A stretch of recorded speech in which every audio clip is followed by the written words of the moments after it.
Good evening, everybody. Thank you for joining all of us tonight. It is good to be with you all after we had week one of football. Thank goodness. It is good to be back. Good to have football back. We had some great week one games, which we will get to here in a minute. We'll talk a little bit about week one. Then we'll get into our contest. If you've been following the show for the last few weeks, we had the great interview with Jay Busbee, the author of Iron in the Blood, that book right here.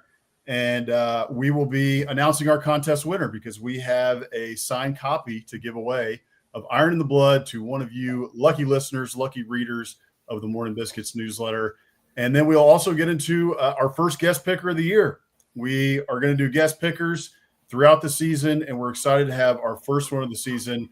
That is going to be DAILEY JOY. She's a media personality, a social media personality, and the owner of SEC Pretty, which she has been selling some really cool hats that you guys ought to go check out. Go to secpretty.com to check those out. They're flying off the shelves. They are. I know she sold out of them at one point, but I think they're back on the shelves. So if you guys want to check them out, you should head over to secpretty.com and order up. They have team colors. So any team you want, you can get your team out of the SEC.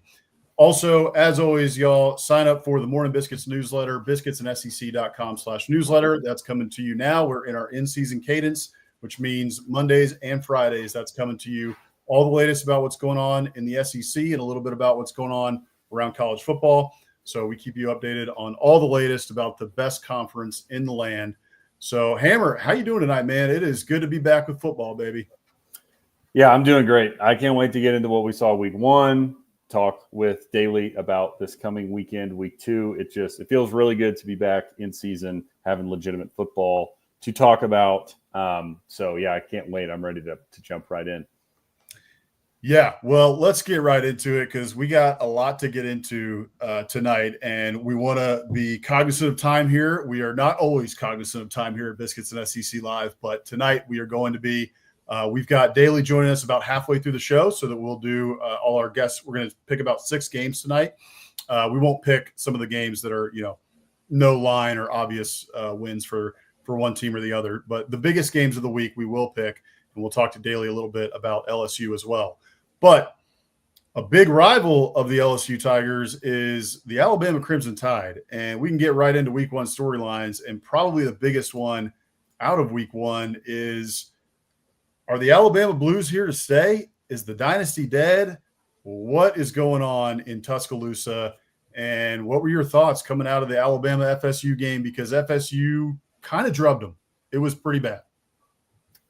Yeah, I think to answer your question, and Bama fans out there, if this backfires on me, feel free to paint me as the 10,000th, pundit or talking head to make this proclamation. But I do think the Bama dynasty is dead. Now, my caveat there would be, I don't think that means that this team stinks and that Kalen DeBoer isn't the right coach, but in the context of what Alabama was under Nick Saban and the dynasty that he built, yes, that is dead. They are not that team anymore. And I think this game really just proved that because of all the things that we talked about going into it. I mean, Florida State's a totally rebuilt roster. Alabama, has plenty of new pieces, sure, including at quarterback, but not nearly as rebuilt as Florida State.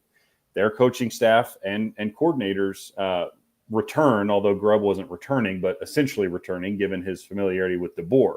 Florida State, 2 brand new offensive coordinators. And then when you watch the game with the context of Tommy Castellanos running his mouth all summer, and then, this is not news. I'll be the 10,000th person to point this out, but Bama just got punched in the mouth. For the first time in what feels like forever, they weren't the aggressor. They were on their heels. They were the ones getting pancaked in the open field on run plays. I mean, there are some clips running around social media of their players loafing, which would never happen, of them just getting blasted in the face on run plays where FSU just took the fight to them. So, again, the sky's not falling. It's game one. There's a 12-team playoff. Could Bama still go 10-2?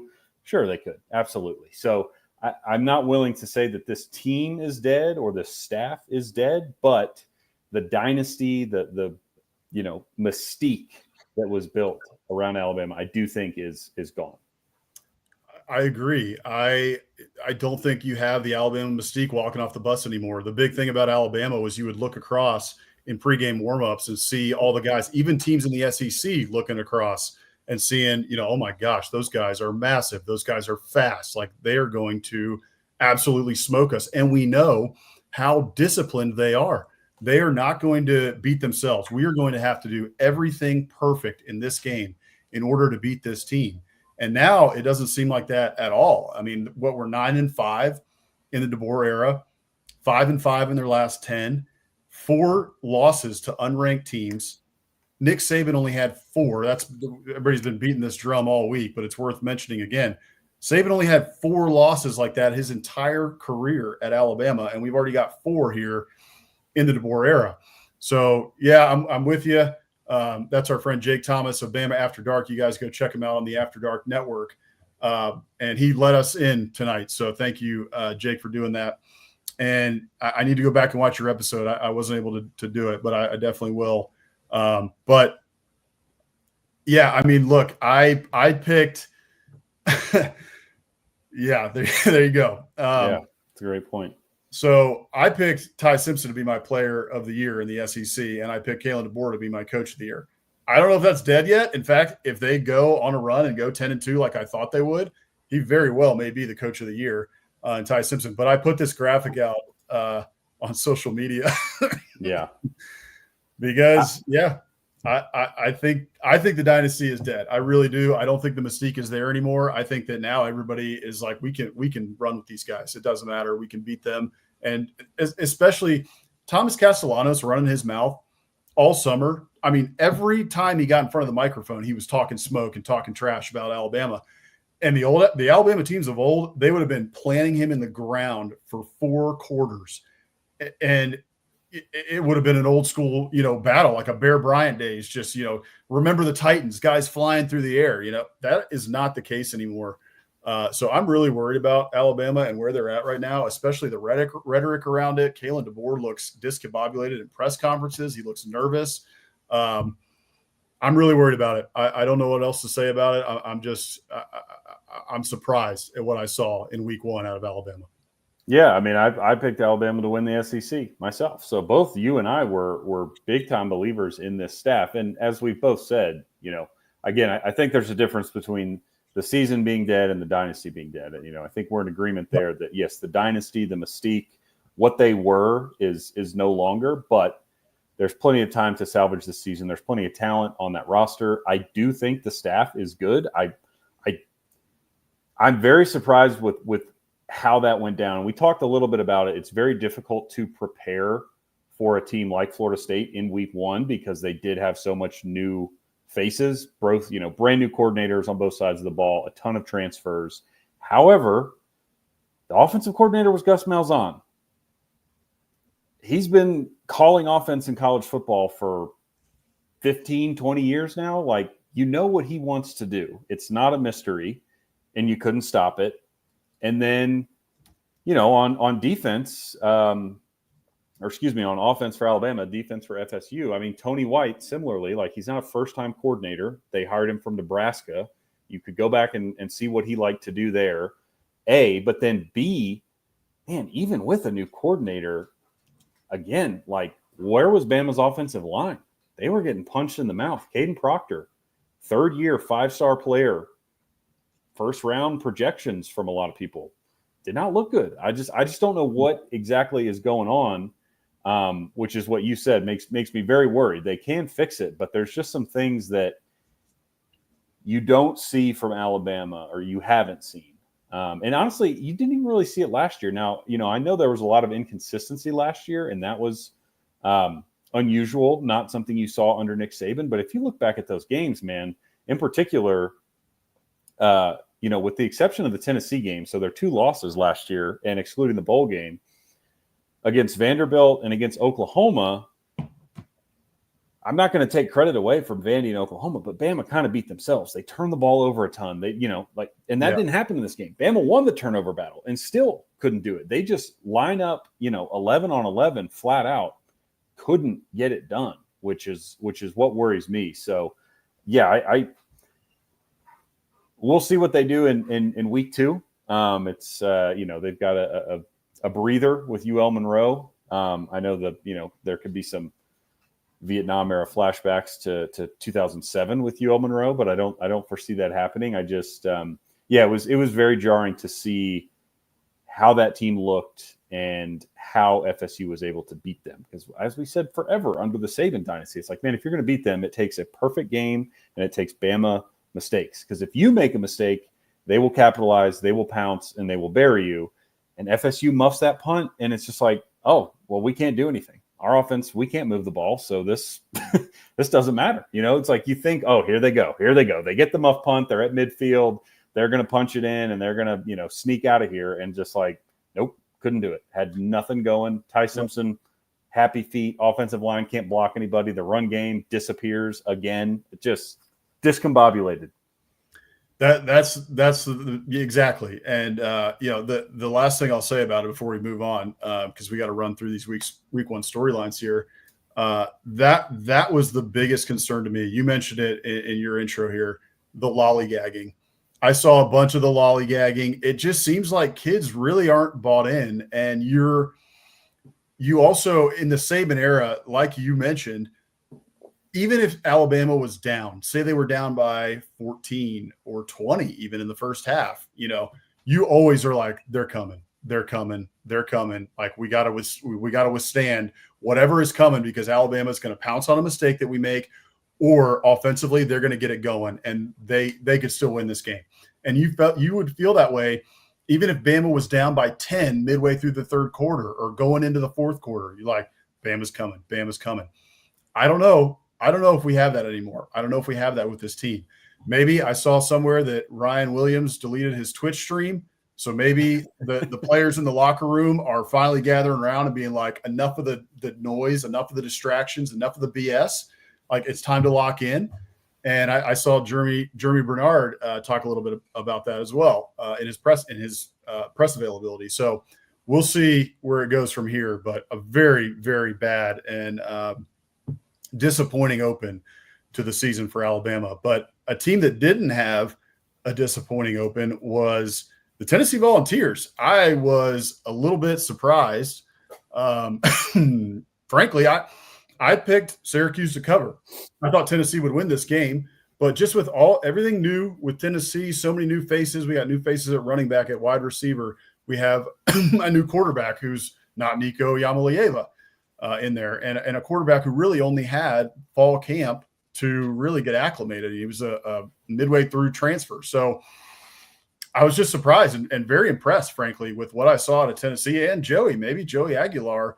And this offense with Josh Heupel is a match made in heaven and might even be an upgrade over Nico. But that might be a week 1 overreaction, but I was very impressed with what I saw from Tennessee. Yeah, I would agree. I think, to your point, we don't want to overreact here.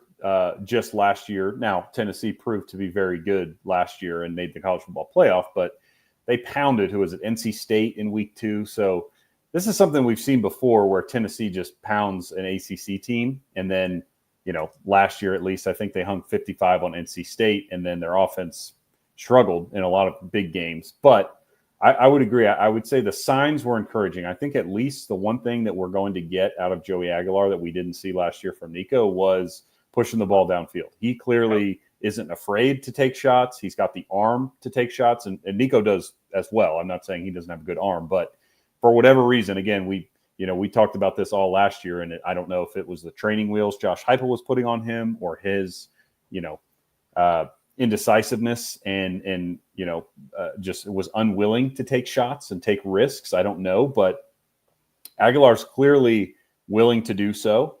And so I think, I'm certainly not going to overreact and say they're in a better situation, but the potential is there, because if you're willing to take shots in a Heupel offense, he's going to scheme guys up to be open, for those shots. Like, that's a big part of his offense is hurry up. We're running screens, we're getting the defense off balance, and then boom, we hit a deep bomb because they're disjointed on defense, and we've, run 4 run plays and a wide receiver screen on this, and then we're going to fake the screen, and the guy in the slot's taken off. So it just his willingness to take shots, I think, helps this offense. And then the last thing I'll say on Tennessee, the offensive line. We talked about it going into the game, going into the season, totally rebuilt. They looked very good. Again, it's Syracuse.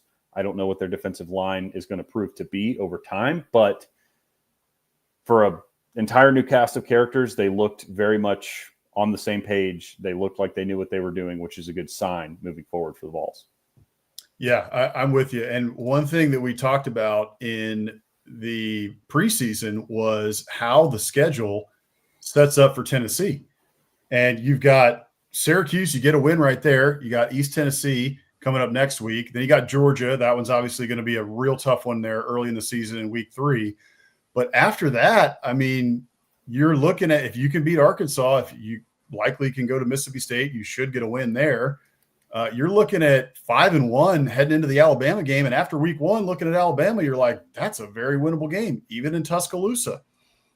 So, a team that we were both thinking was around the 8-4 mark is now looking like, I don't know, maybe we're looking again at 9-3, at 10-2. The season looks a lot brighter now after week 1 for Tennessee, especially with the way that this schedule sets up than, it did maybe before week 1. Yeah, no, absolutely. I think, again, it's week 1. We try not to overreact. Inevitably, we all do, but all good signs. And I'm not too worried about the defense. I think that they'll get that figured out. But, I think on offense, everything is looking up. I think that was a great performance for them. Yeah, without a doubt. So the other big one out of week 1 here, we had a couple, but South Carolina gets a nice win over Virginia Tech. They look pretty good. You got to be excited about Lenora Sellers. He looked awesome. Nick Harbor, we talked about him a lot in the preseason. Got to step up. This is the year. He looked great, which was awesome to see. And they get a nice win over Virginia Tech. The other big one, obviously, was the nightcap on Saturday night, and that was LSU Clemson. LSU, a lot of us doubted them, man, and us included, right? I picked Clemson. You picked Clemson. Thought it was going to be tough to walk into Death Valley, the Death Valley up in South Carolina. And LSU walks in there and gets a win and walk out. It's a hard-fought win. It was ugly at times. Clemson, obviously a very good team, and LSU was the better team that night. And Brian Kelly said they dominated in the second half. I don't know if I would go as far as to say they dominated in the second half, but they did outplay Clemson in the second half. And that touchdown that was called back to Barry and Brown, I mean, that one to me is ridiculous. It's a whole nother discussion about what is the catch and what isn't a catch. We've been discussing it since Dez caught it many, many years ago with the Cowboys against the Packers. But even in college football now, like, what is a catch? We had multiple catches over the weekend that were called back, and Nick Harbor had one actually as well in the South Carolina Virginia Tech game early in the game that was called back that probably should have been a catch. But that catch plus what LSU did, even after that was called back, they still come back down, march down the field again, score a touchdown, end up winning the game. Clemson has a chance to tie it late as they were driving, but LSU holds out. The LSU defense looked a heck of a lot better under Blake Baker. Their talent level looks like it has raised up. That was something, again, we talked a lot about in the preseason. Got to watch that. A lot of new faces there. How's it going to mesh? But seems like the talent level has been raised. We saw that in week 1. We saw that against a Heisman potential quarterback in Cade Klubnik and that Clemson offense, who has some pretty solid wide receivers as well. Completely bottled up the run. I think Clemson finished the game with like 31 rushing yards.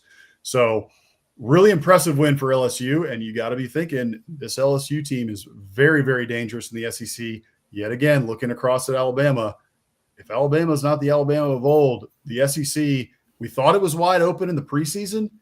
It's like really wide open. And LSU has a really, really good shot to be in there for the SEC title, in the SEC title game, and in that conversation all year if they can sustain the momentum. Yeah, 100%. And hand up, Tiger fans. I told you all in our season prediction show that this is the one I'm most worried about because I was very low on them, picked them to go 8-4, and I said with the talent level, they could really make me look like a fool. So feel free to clown me if and when that happens. But, again, it's week 1. We can't totally overreact, but it certainly seems like I'm going to be made to look like a fool, because my issue with LSU was never about the talent. As we've talked about, they have had talent there since Brian Kelly got there, and they've done some good things with it, but they haven't been able to put it all together clearly. Now, in this game, I saw some stuff that I didn't expect to see, namely just the fact that when things went wrong, they had the fumble before halftime, they have that touchdown called back. Those are the things under Brian Kelly thus far that have really plagued them, because they had a knack for making mistakes at the worst possible time, but then they couldn't get over them, right? They couldn't recover. And to be able to do that in that environment on the road in week 1, the first time these teams are playing are playing together with all the transfers, really, really impressed me. I think you really saw, in my opinion, the leadership from Nussmeier as just a calm, cool presence back there. Like, doesn't matter. The fumble, no big deal. The touchdown, hey, whatever. Like, we're going to go back out and we're going to get this. And they did. So I was very impressed with just the mentality that they had in that game to not be denied on the road in a tough environment, because that's what I was worried about. The game honestly played out very similar to how I thought. I just thought the mistakes would crush LSU and Clemson would take advantage. And that's credit to LSU, because they didn't let Clemson take advantage. Like you said, that defense looks mean. I mean, that secondary was blanketing Clemson receivers. The transfer, Mansour Delane looked awesome. He seems like he's going to be an impact player. And then the run defense, you said it.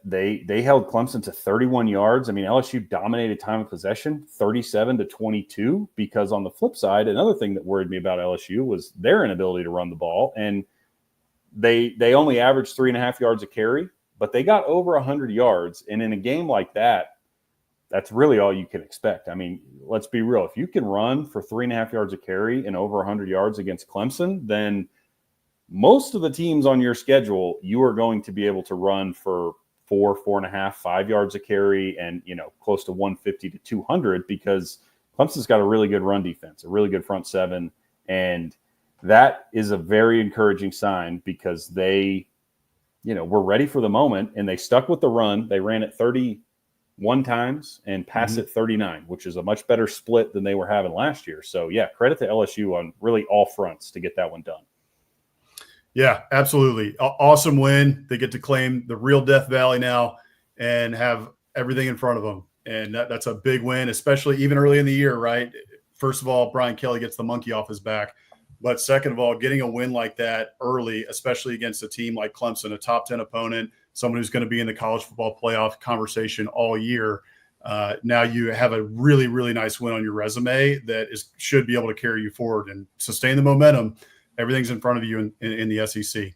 So, okay, let's quickly here do our ad read, and then we will do our contest pick 'em winner, and then we will get Daily Joy in here to do our guest picker segment for week 2, which we are pumped about. So we are presented tonight by the Steer Agency. Thank you to those guys for sponsoring the show. Football is all about strategy, just like winning in business. Whether you're dialing up the perfect play on Saturdays or looking to dominate in public affairs, PR, or digital marketing, you need a team that delivers results.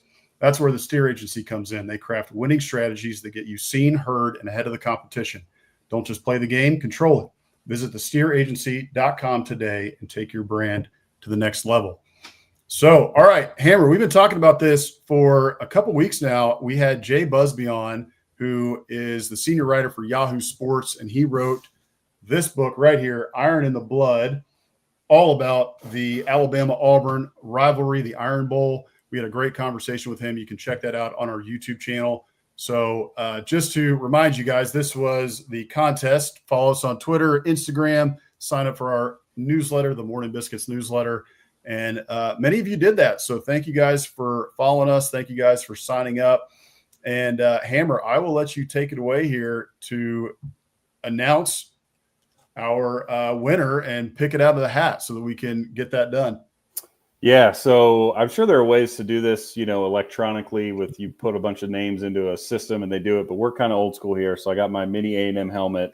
I've got a handful of, names in the hat. So we'll just do this live, old school, like it's 1998. Last time A&M won a conference championship. No reason I brought that up. But, okay, we have a winner, and it is Rick Wilmarth. Rick, my man, you are the winner of a free Iron in the Blood book. So give us a holler, social media, email, and just send us your contact information, and we'll get that book in the mail to you. So appreciate you subscribing, following along, watching us.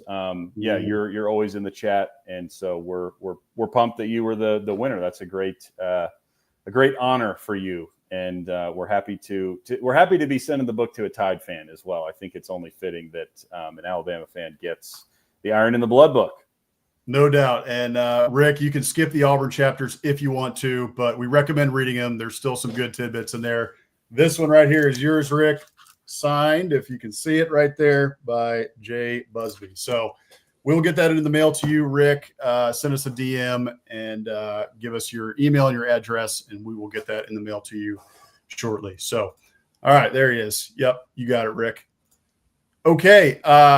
All right, we are excited about this. We're going to bring in guest pickers each week this year, and we wanted to start it off with someone that we've seen all over Twitter. She's social media personality, and she's also got SEC Pretty is her brand, and she started it. We'll let her tell you a little bit more about it, but let's bring her in here. Let's make sure we got this right. There she is, Daily Joy.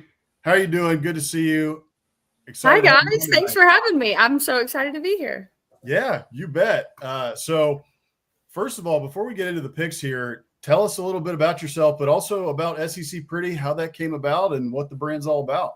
Yeah, for sure. So I'm born and raised an SEC girl, born and raised in Baton Rouge, went to LSU, the whole 9 yards. And so I have always claimed that the SEC had the most beautiful women. Like, I just think it's a known fact. But not too long ago, a friend of mine sent me a TikTok, and it was a girl stumbling down the street, drunk in Los Angeles, saying that everyone around her wanted to be an LA 10 or a New York 10 or a Miami 10, and she just wanted to be a Southeastern Conference 10 because she knew that the Southeastern Conference produced the prettiest girls. And I walked away from that being like, SEC Pretty, like, yeah, that's a thing. And then as I thought more about it, had some conversations with some friends, they were like, Joy, that's a brand. Like, you're an idiot if you don't take it. And so went to check that it wasn't trademarked. It wasn't trademarked it immediately, and hit the foot on the gas. There you go. That's awesome. Well, I saw recently too that I think it was sold out, but you have hats back in stock. You got hats for, every school in the SEC, all that, it sounds like. So yeah, hats for every single school in the SEC, all different colorways. Obviously, if you have like similar colors to another school, you're obviously more than welcome to shop because they don't have the school on them. And I did that intentionally. Obviously it gives people more options unless, your colors are only purple and gold, then no one else has that. But I did it intentionally that way. Also, I'm not trying to fight with the school for a license. I don't have enough time in the day for that.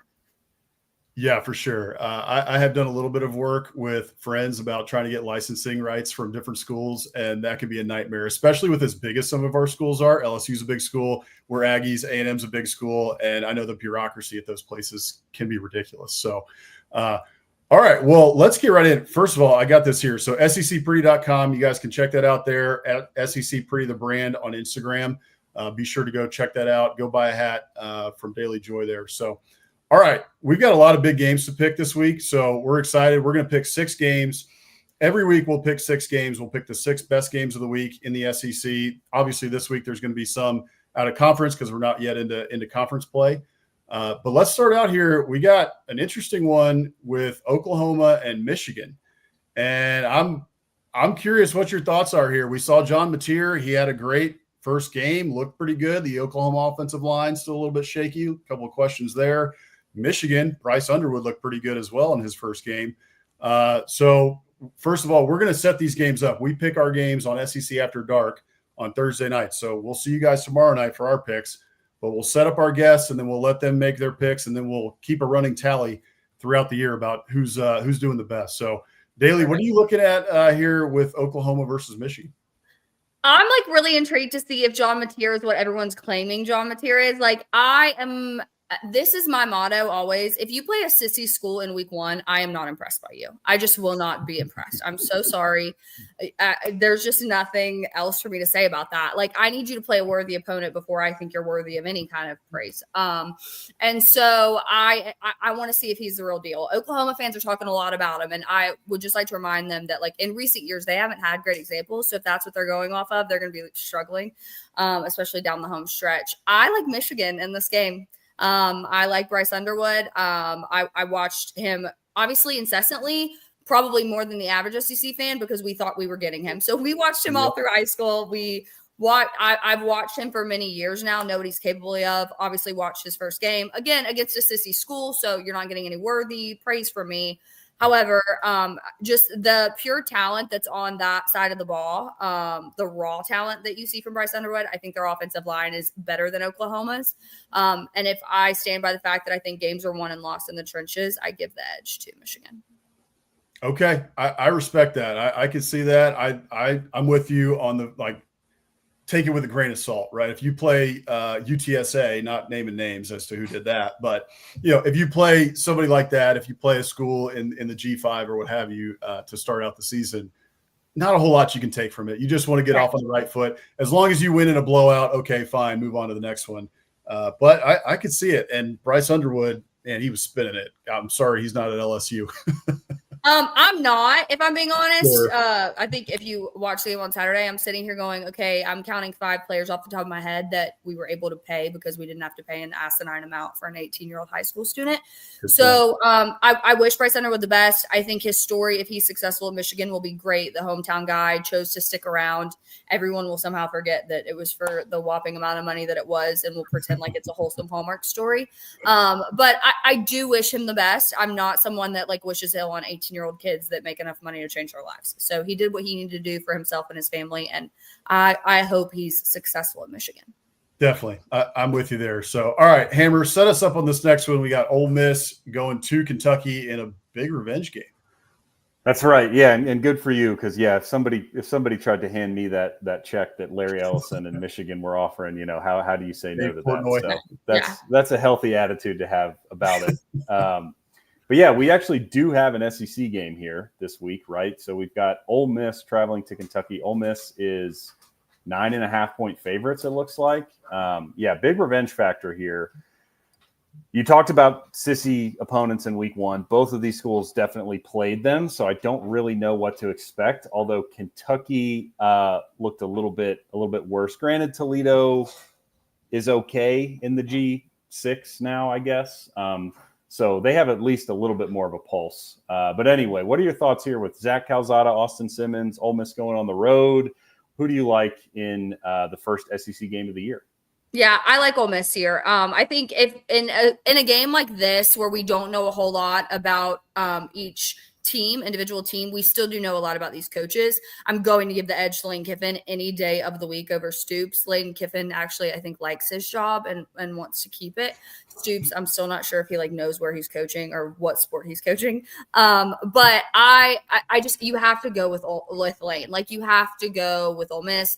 You have to go with, even though I understand that they're in a position where new quarterback, we don't really know if Austin Simmons is going to be the guy or not. And they lost a lot of their playmakers and their big names, and you're sitting here going who is this Ole Miss team? And I'm sitting here going that's still Lane Kiffin. He is, first of all, no one cares more about getting revenge than Lane Kiffin. He's the pettiest coach in college football, so that he's taking this one personally, number one. But then number two, he understands that week 1 they played nobody, and that week 2 they have to prove themselves.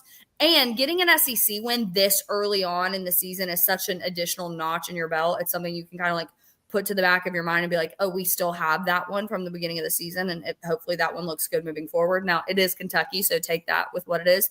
But I have to give the edge to Ole Miss. Yeah. I'm with you. Go ahead. Yeah, I was just say, I think all that stuff makes sense. Your point about Kiffin being the pettiest coach in the SEC is spot on. I'm interested to see assuming the game goes the way that you are predicting, what will Lane Kiffin's Twitter account look like after the fact? Because I'm sure there will be some either outright or at least veiled shots at Kentucky and Mark Stoops. No doubt about it.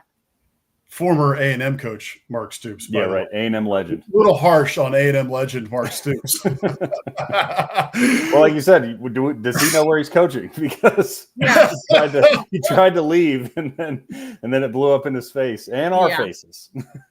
That's true. I think y'all got the better end of the deal. Yeah. Hammer and I were both very happy that did not work out. We were on the train of stop Ross Bjork and whatever the heck he's trying to do to bring Mark Stoops into College Station. So I think it worked out okay for us. Y'all pulled a Shiano on your own school. We did. Yeah, certainly did. Yeah. If people didn't think Texags has power, the message boards have a lot of power. Trust me, there's no one in the world that I think holds more power than Billy Lucci. That's right. Yep. Tiger Droppings they hold some power too. That's for sure. So don't discount SEC media, SEC message boards. That's for sure. So, okay, let's move on here to a game I'm really excited about, actually. We got the Border War coming up, and I believe I saw this. Are you headed to the Border War? I am. Yeah, I fly out tomorrow night to St. Louis, and then I'll drive to Columbia on Friday afternoon. That's going to be so much fun, especially because I'm excited that this rivalry is coming back. We've lost it because when Mizzou moved to the SEC, we lost it with the Big 12, and all the scheduling and whatever, and same thing happened with A&M in Texas when we left. But glad to have this rivalry back. These fan bases do not like each other at all. I don't think we really know what we have with either of these teams. We know Jalen Daniels, with Kansas. He's been good at times in the past. He's coming off injury, had a pretty good game to start with. Bo Pribula is now the guy because Sam Horn is in a cast on his leg. It sounds like Sam Horn's probably going to be done for a while. So, but, both of them played much lesser opponents in week one. So I think this one's kind of up in the air here. Mizzou is a 6.5-point favorite. So what are you looking at in this one? Yeah, I lean Mizzou, and that's for a couple reasons. For one, I made a commitment to myself that when Kansas hired Les Miles, that I would never pick them for anything good to ever happen in their entire existence. So I will stick with that and not pick them now. But genuinely, I trust Drink, and I think Drink is probably like one of the more deserving, least talked about coaches in the SEC. Like the fact that he's brought that program to a position that like some people I would even consider like don't enjoy playing them says something. Like, and no one there used to be a day that I laughed when Mizzou was on our schedule, and then 2020 happened, and I was like, I'll never disrespect an SEC opponent again. And I think Eli has continued to build a program worth respecting. And so I give the edge to Mizzou. I think they're probably able to recruit a little bit more talent just based on the conference that they're in. And it's a home game for them. I have heard, I am obviously going to a ton of games this season, and have heard that if you want to enjoy a stadium, an arena, if you want to enjoy a fan base, go on a game that they really care about. And there is not a game that Kansas and Missouri fans care more about than this one. And so I think that stadium will probably be one of the louder environments that we have in this upcoming weekend. And so I think home field advantage also plays a part. So I'm going to pick the Tigers. I love it. And credit to you for your campus tour going to a game like this, because I know game day's going to Oklahoma, and I think Josh Pate's going somewhere else. But I love the fact that SEC Nation's going. SEC Nation will be there.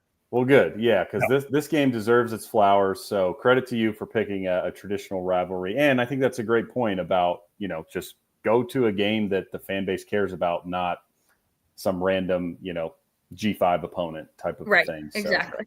Yeah, I do think it'll be rocking because those fan bases do hate each other. So it's exciting that it's back.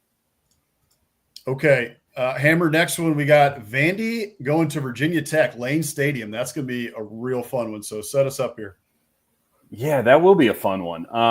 Man, I'm actually very curious to see what you think because, Vandy played a sissy opponent, Charleston Southern, in week one, but looked good. I mean, years ago, like what Vandy did in week one would maybe be considered awesome, but I think now we're all expecting a little bit more from them. So hard to know what exactly they are based on that. Now, Virginia Tech obviously played South Carolina, right? And played okay, looked very disjointed at times. Their offense looked really bad. But they're coming back home. Obviously, that was a neutral site game in Atlanta against South Carolina, so tough environment for them.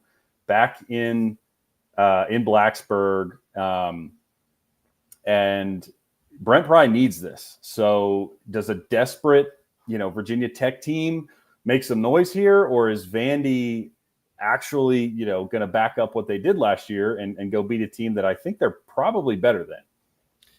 I don't think the question is if Vandy is going to back up what they did last year. I think the question is Diego Pavia going to back up all the crap he talked in the offseason. And if you want to do that now and shut everyone up pretty early on in the season, this is the game to do it.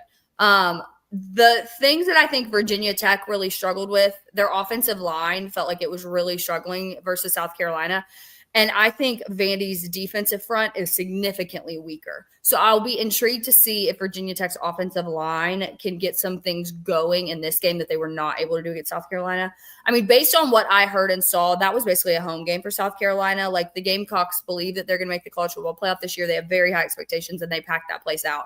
And I just don't think Virginia Tech really was prepared for that level of environment, nor for that level of intensity. Let's be honest, South Carolina hasn't always been a team that people feared playing. I think going into this year, their fan base is a little bit more bought in, and that obviously is creating harder environments to, participate in. I lean Virginia Tech in this game, if I'm being honest. I do think their quarterback looked a little shaky. However, we know that he is capable. And I think being in a home field environment that is conducive to you playing your best football will really come to shine. South Carolina's defense is also relatively good. They're not the best in the SEC, but they're definitely not the worst in the SEC. They're probably upper middle of the pack in terms of defense. And they really worked on that in the offseason, knowing that their offense was probably going to be okay, but they were going to need to stop people from scoring too. And so I again lean Virginia Tech in this game because I think Vandy's defense is going to be significantly weaker. I think what felt like a lot of exposing done for Virginia Tech might have just been them playing a team that was significantly better than them, and I don't believe Vandy is significantly better than Virginia Tech. Yeah, I love it. You know what? We're going to clip this and send it to Diego Pavia because this is the stuff he thrives on, right? I'm the least of I mean, trust me. That means who is she? He doesn't care about me, and that's perfectly fine. I've never cared about a kid that went to college for 9 years either. So it's well, the funniest part, I don't think he knows who anybody is outside of the Vandy locker room. He didn't know who Josh Pate was. If you guys he's well, he knows who Johnny Manziel is, and I'm the fact that you're cosplaying as Johnny Manziel right now says everything I need to know about you. True, we have a few. We have what's the I'm blanking on the Nebraska Raiola. He's cosplaying as Mahomes. Who is Mahomes? Yeah, exactly. And he's I don't. Pavia is cosplaying as Manziel. Are you an idiot? Yeah, that's good. Okay, so next one here, we've got Arizona State, number 11, I think, right now in the country. They're going to Starkville and going to walk into a whole bunch of mayhem with all the cowbells going on. I saw in practice earlier this week, they had somebody walking around with some cowbells, just so ridiculous. So Arizona State here is a 6.5-point favorite. They beat Mississippi State last year. They've had a good little back and forth going here for a couple of years now. What are you looking at in this game? Do you think Mississippi State has a chance to take down the Sun Devils? I want to believe that. I feel like I'm kind of an SEC hater this week based on these picks, and that's just now registering with me. Not great for a brand that I created, but it is what it is. I want Mississippi State to win this game for a couple of reasons, and I will tell you that one is just an insanely personal bias. I grew up with Blake Shapen around the corner from him, so and then he ended up graduating from the same high school as I did, much far after I did, but we've always been really close with the Shapen family. I want Blake to succeed. I really do. I think if there's an SEC program where he can, it's Mississippi State. I think I would be remiss if I picked Mississippi State. It goes back to you play a sissy team, I don't give you any respect. And then on top of the fact that you haven't demanded any respect from me in quite some time. And Arizona State has, it is what it is. I don't love not picking SEC schools. I think one thing that I will say, it's not even about the pick, but it is just like what I think is happening in the world of college football, and SEC people are probably a little hesitant to talk about it, is NIL and the transfer portal have greatly evened this thing out. And we don't want to admit that, but it is true. I think you can look at the top of the ACC and even the top of the Big Ten and now say like they could go toe to toe at the top of the SEC.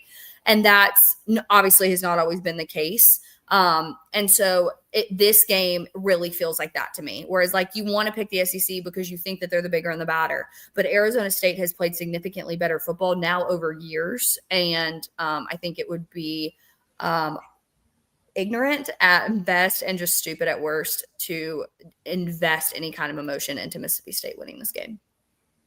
Totally get that, especially too with the coaching right now, right? I think Jeff Lebby's a good coach. I think given time, he's going to be able to get it right at Mississippi State. But you're also looking at Kenny Dillingham, who has just, been like fired out of a rocket at Arizona State. He's doing incredible there. Got him to the playoff, right at the top of the Big 12 when last year they were picked to be, I think, near the last in the Big 12. And they make the college football playoff, and they have Cam Scatterbo, Sam Levitt. So they lost Cam Scatterbo this year, obviously, but you still got Sam Levitt, and you just have to trust Kenny Dillingham that he's probably going to get it done in this one. No doubt. Next one here, we got Florida and USF. Yeah, I was going to say, I think this is the last game that we're picking, and then we'll get you out of here with just your LSU takes, because of course we want to hear that from you before you head out. But what is the line for this game? Y'all remind me. It is 17.5. 17.5 for Florida. Yep. Yeah. So I'm interested in this too. Right. I'm not sure I do either with a sissy Long Island opponent in week 1 for Florida. And then South Florida impressed, really took it to Boise, who most people were picking to go back to the college football playoff again as the G5, G6 representative. So I don't know. Byron Brown is a good veteran quarterback at USF. Alex Golesh, the former Tennessee OC, seems to know what he's doing down there. They've given Alabama, of course, fits over the last few years. So do you think Florida and DJ Lagway are ready to cover a spread like this, or is USF going to be a thorn in the Gators side as well? Yeah, I don't think they cover. If I'm being really honest, I just don't see it happening. And for a couple of reasons. One, I think if Florida gets up enough, they'll be very conservative in their play calling, because as much as, again, Florida media doesn't want to say it, DJ Lagway's health is a concern. Obviously what happened last year, and then all of the rumblings out of fall camp. And you can say over and over that there was no validity to those rumors. Where there is enough smoke, there is some kind of fire. And so I think they would probably go a little bit conservative. The thing is that I don't know if they'll get a comfortable enough lead to do that. I was really impressed with USF. The only thing I'll say is I do think we are putting maybe a little bit too much stock in USF. And that's because I think that if you watched one down of Boise State football last year, you know that Ashton Genty was their entire offense. So the overreaction, which that's what week 1 should be called, like the overreaction, because everyone realizes that they've just gone way too far, is that, the South Florida team is so good because Boise was going back to the playoff without the player that was the entire Boise State program. So I don't know if I put as much stock in South Florida as a lot of people have because of the win over Boise. If you were beating Tulane, I'd be a whole lot more impressed. But I still don't think – I think that line is too big. And I think Florida, as next week is Florida's Super Bowl. So they're really thinking about next week and playing LSU. They are not – they just want to get this win and move on to week 3. Classic look-ahead game. Classic trap game if I've ever seen one. And I love that we have a trap game in week 2. Like, how good is that? Yeah, absolutely. Fantastic. And USF, too, thorn in the side of Alabama. So it's not like they've played SEC teams before and they've played them tough. And so, I'm with you. I look at these spreads in these early weeks. Even if it's, Georgia playing Long Island or whoever they played last week, I can't even remember. Marshall. Even if it's Georgia with a 33.5 point spread against Marshall, I hate picking Georgia or whatever SEC team it is, because that is a tough spread to cover. It doesn't matter who you're playing, especially in week 1, right? When you're coming out, you're cold, you don't have any games under your belt, all that. So, I think that's a solid pick. Yeah, the herd covered last week. So I know. Yeah, me and Mike, we've been on that. Pick against those big spreads, man. That's for sure. Okay, I want to talk a little bit. We're not going to ask you to pick the LSU Louisiana Tech game here. We know who you're going to pick. We get it. But we more so wanted to talk with you. You're a big LSU fan, diehard. Obviously, you graduated from LSU. So after the big Clemson win, Brian Kelly got to walk the walk, talk the talk, and now you're looking at really everything in front of you. We led the show talking a little bit about, LSU and their win over Clemson. And so just give me kind of your thoughts and feelings, the pulse of the LSU fan base about what it looks like going forward, because y'all got to be pumped. Yeah, there's a lot of hope. I would say the thing about Brian Kelly and can he win week 1 and all that kind of stuff, I've never put a ton of stock in that being his fault, because I'm like, well, the 2 years before that, like we always talk about 5, and 2 of those years he wasn't even our head coach. Like the reality is after 2019, we did not bounce back in the way that you have to bounce back if you want to continue to be a college football playoff contender. And I think fault on that lies with a lot of things. I don't think it's like one particular person's fault or one particular coach's fault. However, I think we all went into this week. One, yes, you want to win your season opener, but we're also aware, like with the expanded playoff, you can lose your season opener and still make the college football playoff. I think for us, it was more of like, is this weight going to be lifted? Like, is this narrative going to end? Like, this is exhausting. And not for Brian Kelly, not for anyone but other than ourselves. Just like we were tired of hearing it. And so, yeah, watching that game, coming out with the dub, feeling like you had gotten screwed on a couple calls that should have gone your way that just absolutely didn't. And still walking out of Clemson, like with a win, is a feeling I haven't had in 5 years, and it feels really good to be out of it. Yeah, and you got to be excited too about the defense. A lot of new faces, the transfer portal haul. Again, it's week 1, but Clemson's a good team, and they looked the part. No doubt about it. Thrilled with the defense. Thrilled with the defense and thrilled with our offseason hires. Like, one thing I will say about Brian Kelly is I'll never forgive him for hiring Matt House. And that's just a personal vendetta I've accepted on Jaden Daniels' behalf. But I have not also been unaware of the fact that he has made significant coaching and hiring moves every single offseason that he's been here. So whether or not they were like big time coordinators that like were ESPN breaking newsworthy, or they were going to get like Corey Raymond back from Florida, like everyone was like, I can't, and then catching hell for it because his tenure here didn't end well. And so everyone was like, we don't know if is he still the godfather of DBU? Like, he has more corners in the NFL than any other corner coach combined, but like, do we still value him? Those kind of hires, that it wasn't enough that like your defense wasn't the most talented defense on the field. That was a problem, but it wasn't the biggest problem. The biggest problem was that the culture of DBU, this like dirty dog, like I don't want to play them on the defensive side of the ball mentality that like we took into games, was gone. And that felt like you almost lost the identity of the entire LSU football program, because LSU, historically speaking, has always feeded off of the defense. Like, we have always been a defensive-minded program. I love being a defensive-minded program, and it felt like we got a piece of our identity back Saturday night.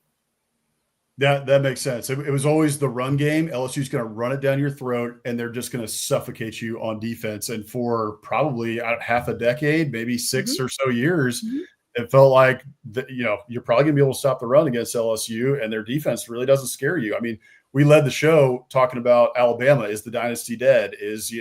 We're worried about the Alabama mystique. The Alabama mystique in the Nick Saban years, when they walked off the bus, you were worried about them. It used to be the same for LSU and that defense. Right. Those guys walked off the bus. When you looked across the field, you were like, oh, man, I don't want to have to go for 4 quarters against these guys. Right. It's going to be rough. And it seems like week 1 again, but a big opponent in Clemson, they got it done, and they looked a lot meaner than they have in a long, long time. So no doubt about it. A lot to be excited about. All right, everybody, that is Daily Joy of SEC Pretty. Again, secpretty.com, right there below, at SEC Pretty, the brand. You can go follow her on Twitter. It's at Daily Joy F, I believe, and find her on Instagram as well. She's got plenty of sports takes, LSU superfan, talks all about the SEC as well. So, Daily, thank you so much for joining us. We really appreciate it. It's great having you tonight. Thank you all for having me. You bet. Absolutely. Thanks, Daily. All right. Now we got our final two segments of the show. Thank you so much again to Daily Joy for joining us. SEC Pretty, go check her out. It's a really cool brand. I do think that Hammer and I are going to have to get some SEC Pretty hats because it would be pretty funny, I think, for Hammer and Bossman to be wearing SEC Pretty hats on a show here in the future. But okay. Hey, real quick before we go to our final two, I just want to. We got a bunch of people watching. We didn't talk about Texas and Ohio State at the outset of the show. God, how did we forget? And we don't need to take too long because we're running up on almost an hour. But I did want to at least mention that game and say, I told you so about Arch Manning. No, I'm kidding. We put a clip out there. Both of us have been pumping the brakes on Arch all offseason, and that showed. Now, again, same thing I said about Alabama. Season's not done. I think Arch is going to have a very good season. It just – the hype was out of control. Not his fault, but it was out of control. And he walked into a buzzsaw. And frankly, there's been more film breakdowns and whatnot about his performance because he's Arch Manning and everybody wants to, get their takes off about him. But I think for me, obviously he did not look good. His throws were weird. He was – literally looked like Uncle Rico throwing the sidearm. But Sark is a very good coach. This is how many games in a row against big time opponents. And I don't mean like big time opponents, like not even A&M last year. Like A&M was a 8-3 team at the time, top 15 in the country. Like not that level. I'm talking like the level Texas wants to be. Georgia, Ohio State, Alabama. Those programs, Sark has really struggled, and they've been close in all those, and they did get Bama a couple years ago with Ewers on the road, but something about the way I'm not even going to say his play calling, but just like his offense in those big games, for some reason, seems like it gets figured out, and that's what it looked like to me because, again, they can't score when they get in the red zone. The short yardage comes back to bite them. I mean, that's how they lost to Ohio State was short yardage. They tried to run that insane play, and Ewers gets wrecked and fumbles the ball. I mean, and here we are again, the same issue. So again, I'm not going to dump on them. The reality is they are probably still, again, as we predicted, a 9-10 win team. I think we both had them winning 9 because we thought they would lose the opener. But it's a very good football team. They're going to be fine. It's worth, putting a pin in it that for some reason in these big games, like the Texas offense just they don't finish, they just cannot finish. And it's an interesting thing to follow. And that has nothing to do with Arch. Again, he did not play well. I think he will get things figured out. But next, when they play Georgia, can they score when they get in the red zone? Are they going to be doing the same stuff that they've been doing for years? And up to now, I've seen no evidence that they won't. So very curious to see how that goes. Look, we should have led the show with it, but that was the big noon kickoff. And frankly, it was a kind of a freaking boring game.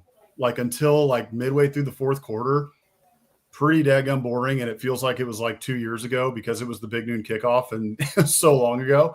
But you're right. For some reason, Texas is having trouble finishing, even when they had, Quinn Ewers, at quarterback.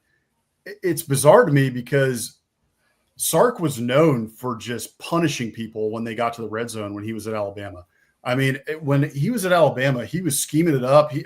Everybody was – I think all of the offensive genius stuff about Sark kind of we're still living off that from what he did at Alabama when he had weapon upon weapon upon weapon upon weapon at Alabama. And Texas has a lot of those weapons too. Texas is one of the most talented rosters in the country. They have a top 3 roster in the country.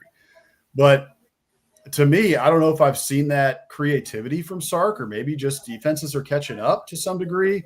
I more so think in this game, Arch, the moment, a little bit too big for him. He kind of looked like a deer in the headlights. Let's just be honest here. Yeah. And he wasn't ready, which is a little bit what worries me about that is that he's been in the system now for 2 years. He's now a junior. He's starting. He should be ready. I don't care if it's Ohio State. I know it's Ohio State. I know you're going to the shoe, but you should be ready. And he just wasn't. He looked out of sorts for most of the game. They had a few plays that were called back, right? Like Ryan Day calls the timeout when Arch probably has like a 25-yard gain on a second or third, or I think it was third down. So, and he had some good throws, right? The throw that for the touchdown was a great throw in the third quarter, or in the fourth quarter. But yeah, overall it was concerning. My biggest concern that I came away with, I'm not that worried about Arch Manning. You know, there's kind of, well, first of all, I did see somebody comment to us and say, you know, everybody, there was a lot of people, it wasn't just you guys who were saying pump the brakes on Arch Manning. Well, show them to me, because there was people all across the media landscape that were just pumping gas and pumping smoke up Arch Manning's, you know what, and just saying this kid's the greatest thing since sliced bread. Paul Feinbaum, Tim Tebow. Yeah. I mean, there was people everywhere talking about it. It wasn't just in Austin. It was everywhere. And yeah. And by the way, the one of the guys that we were, you know, excited to see say pump the brakes was Jordan Rodgers. Yeah. He got killed on social media for saying that. Everybody was pitchforks out like, you don't know what you're talking about. And I saw him come out. He came out with a cowboy hat and a cigar saying, what'd I say? Yeah, you know, I told you. Yeah. And you know, but he also came out and said, look, I'm not trying to dump on the kid. I think he's going to be great. And I agree. I think I'm with Jordan Rodgers, like Jordan Rodgers and I, and you lockstep, like what he's been saying about Arch. Like we haven't seen a lot of snaps from the kid. Let's just pump the brakes and let's see what happens. Let's watch it. Well, we got to watch it on Saturday and it really was not very good.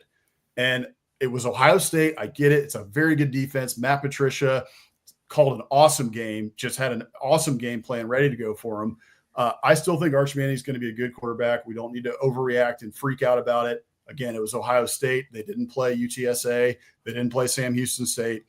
So Arch is going to be fine in the long run. This Texas team is very talented. I still think they're a 9-10 win team this year. They're going to be competing for the college football playoff. My biggest concern, and I'll wrap it up on this, the offensive line. We talked about this in the offseason. This was a big point of concern for Texas just because they replaced 4 offensive linemen. They've got a lot of talent at that position. They've recruited well there, but it's still a lot of new guys that got to come together and mesh. And you need that unity of any position on the field, of any unit group on the field. You need the offensive line to be one that is in lockstep like this together. And they showed a lot of cracks on Saturday against Ohio State. And I expect them to get better throughout the year. But that was the one thing that I came away. It wasn't all on Arch. Arch was running around a lot because his offensive line was having a lot of trouble with that Ohio State front. So you're right to mention this game. We definitely should talk about it. But those were my takeaways, from the Texas game, Texas-Ohio State. But in the long run, I think the Longhorns will be okay. Yeah, totally agree. And we can close out the show now. I just wanted to at least mention that because it was the biggest result of the weekend, really. I mean, maybe not the game with the most takeaways, but it was 1 versus 3 in the AP poll to start the season. So just such a big game, and obviously has a big impact on the SEC, not conference race, but just in general playoff picture down the road. Because for Ohio State, that's a giant feather in their cap. For Texas, margin for error still there, but shrank quite a bit. Yeah, no doubt. So, all right, let's we got our final 2 segments. We do this here. For those of you who are new here to Biscuits SEC, we do 2 segments to end our show every week. The Muschamp Coach of the Week and our Biscuit of the Week. The Muschamp Coach of the Week right here is, we love Coach Muschamp here. We're not dogging on him. This isn't making fun of him at all. We think Coach Muschamp, we love his passion for the game. He loves his players. He might have had some difficulty in his runs at Florida and at South Carolina, but overall, he's beloved by his players, and he shows a ton of passion for college football and for the game. And so we always like to name a Muschamp Coach of the Week here on Biscuits and SEC Live. And sometimes it's going to be one that's in jest a little bit. It might be a funny quip or a funny quote, which Coach Muschamp had every now and again with the media as well. Or it might be something more serious. So just depends on the week. And we've got plenty of fodder, plenty of candidates now that we're in season. Off season, we're kind of scraping the barrel at times. But during the season, we got plenty to choose from. So we had a lot of candidates this week. John Summerall, "Don't mess with New Orleans" quote from Tulane. That was a good one. Mike Norvell getting a big win. Sometimes we go outside the SEC. If you earn it, you earn it.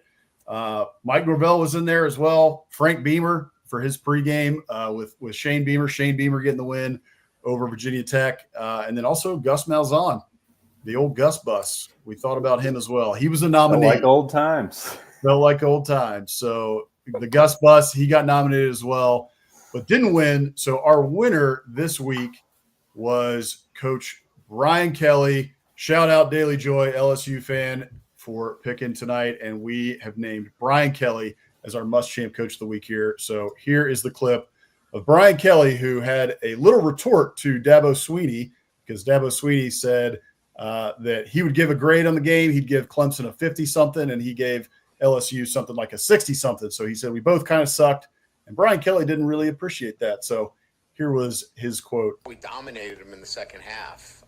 So he's either a really good grader for, giving himself a 58, or he's a really hard grader on us, or he didn't see the second half, which that might be the case. He might not have wanted to see the second half. I love it. He's got some swagger now. He's talking that talk now. We got that win. We walked out of Death Valley with a win. We're the real Death Valley. So I love it when coaches get into a little back and forth. We got a little bit too much of this, kumbaya stuff with coaches nowadays. So good to see Brian Kelly get the win at Clemson, a big win, get the monkey off his back for, I think it was 5 years straight. He could not win in week one, and now monkey's off his back and gets a big win in week one. So Brian Kelly is your must-champ coach of the week.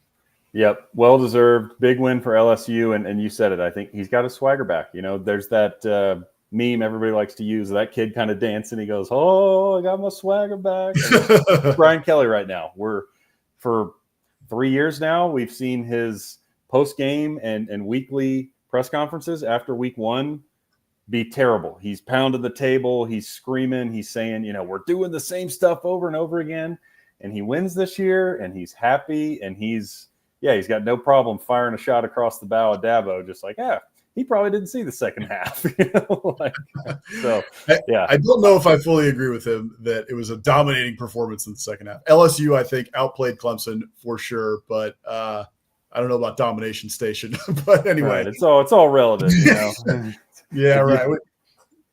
We'll give it to him. Must-champ coach of the week is Brian Kelly. So, yep, it's a very prestigious award. Very prestigious award. We'll make sure to get not only the Iron in the Blood book in the mail to Rick, but also the Must-champ coach of the week award can go onto Brian Kelly's shelf in Baton Rouge. All right, finally here to close us out, the biscuit of the week. Hammer, you picked one out this week for us. So set us up here. Tell us what the biscuit of the week is. Yeah, we got a little double duty. So again, any of y'all that are new, we got darn near 300 people watching live. So appreciate everybody tuning in. And we're Biscuits and SEC. We love biscuits. We love food, Southern cuisine, all the above. So we like to give a shout out once a week on the show to close it out with just some good looking biscuits that we saw. And we got a twofer this week. So our main man, Rick at Wilmarth2, tagged us on social media, sent this in. This just looks like a great plate of biscuits and gravy with some whipped butter from Sawyer's Farmhouse Restaurant in Pigeon Forge. And then we have one. We didn't get tagged in this, so you guys do better on social media. Tag us in the replies here. But John Tweets Sports, big time Georgia Bulldog fan and account. Great follow on social media if you don't follow John Tweets Sports, also just great Twitter name. But that looks fantastic, right? I mean, it's week one, and he goes, Athens, Georgia morning brought to you by Golden Pantry Biscuits and Weller Special Reserve. So he's drinking awesome bourbon, and he's got a biscuit on top of his little, his little glass of bourbon, the dog with the bow tie. I mean, it's college football in a nutshell, right? It's week one. Everybody's tailgating. John Tweet Sports is out there having a breakfast biscuit with some Weller Special Reserve. Again, very nice bourbon. I don't know if any of our fans out there are bourbon aficionados, but Weller Special Reserve is the real deal. So John Tweet Sports had himself quite the morning, and I just saw that and thought, this is like picturesque college football. I've got to screenshot this and give them a shout out. So again, thanks to Rick and John, Tweet Sports. Give them a follow on social media, on Twitter if you haven't. And thanks to those guys for the biscuits of the week. Definitely. That looked fantastic. What a perfect way to start your morning. College football, you got game day on, you got SEC Nation on. I'm sure there's TVs all around at the tailgate and some Weller Special Reserve. And it looked like a sausage biscuit there. God, yeah, man, I'm all in for that. That is what it's all about. So, all right, everybody, thank you so much for joining us tonight. It was great to have you all with us. Thank you again to Daily Joy for joining us, being our first guest picker here on Biscuits and SEC Live. We had a lot of fun doing that. We will be doing that throughout the season. So check our social media to check about who's going to be the guest picker for that upcoming week. As always, sign up here for the Biscuits and SEC newsletter, what we call the Morning Biscuits newsletter. That comes to you every Monday, every Friday, written by myself and by Hammer. Everything you will need to know about what's going on throughout the SEC, anything you may have missed throughout the week, your work week, if you're not totally tuned in like we are. We round up everything that's going on across the SEC, from injury reports to news to different things going on. So we really hope that you will sign up for that. It's free to sign up. So please go do that right now at biscuitsandsec.com/newsletter. So, all right. You can also check us out at Biscuits and SEC across social media channels. We're on Facebook, we're on Instagram, and we're on Twitter, or X as they call it now. So at Biscuits and SEC, be sure to give us a follow. We got plenty of fun college football content going out there, always pumping out memes on game days and throughout the week. We have a lot of fun over there. So be sure to check us out at Biscuits and SEC. You can also check us out, biscuitsandsec.com. We've got plenty of stuff over there. We're always trying to pump out blogs. We're a small operation here, but growing, and always trying to pump out good content over on the blog. Our week one recaps are up right now at biscuitsandsec.com. So we go through most of the games. If your team played like a G5 opponent and they had a 30-point spread, we didn't do a recap for that. But for all the bigger games, for anybody who played a P4 opponent, we've got our recaps, week one recaps up now at biscuitsandsec.com. So you can be sure to go and check those out. So also, finally, before we get out of here, After Dark Network, that is what we're part of. Thank you to Stephen Willis of Locked On Ole Miss, who does a great job over there. He's the one who started the After Dark Network. We got plenty of good shows over there to check out. Tuesday in the morning, you can check out Off Season After Dark. That's with Mike Huseman, our friend who does a great job over there. Not doing a rebrand, by the way. Off Season After Dark will remain Off Season After Dark, but he will have content throughout the season. So be sure to stay tuned for Off Season After Dark every Tuesday morning. He's got guests from the G6 and as well as up to the P4. So he goes all over the map, and that guy just loves ball, knows ball, and breathes ball. So go check him out over there. SEC After Dark, we will be on SEC After Dark tomorrow night to make our picks. That is every Thursday night, 9 Eastern, 8 o'clock Central. You can check us out at SEC After Dark on Twitter. And check out Bama After Dark as well. That is Jake Thomas. He does a fantastic job covering the Tide. That comes out typically on Tuesdays around 6:30 Eastern, 5:30 Central. Every once in a while, I'll come out on Wednesdays, depending. But be sure to go give him a follow at Bama After Dark 2 on Twitter. And you can also check out Corey Burton and Ismail Troop, which I always get his name wrong, but I think I got it right there. Regular Guys Pod. Check them out on Twitter. They put out episodes sporadically, but do a great job. And it should be at a more regular cadence here during the season. So that should do it here for us. We are Biscuits and SEC. I'm Boss Man. That's Hammer. We will see you guys tomorrow night for SEC After Dark. Again, that is tomorrow night at 9 Eastern, 8 o'clock Central. Thank you guys for tuning in. Almost 300 of you guys watching tonight. We'll see you guys next week, same time, Wednesdays at 7 o'clock Eastern, 6 o'clock Central. Thanks so much, everybody. We'll see you next week. Appreciate y'all.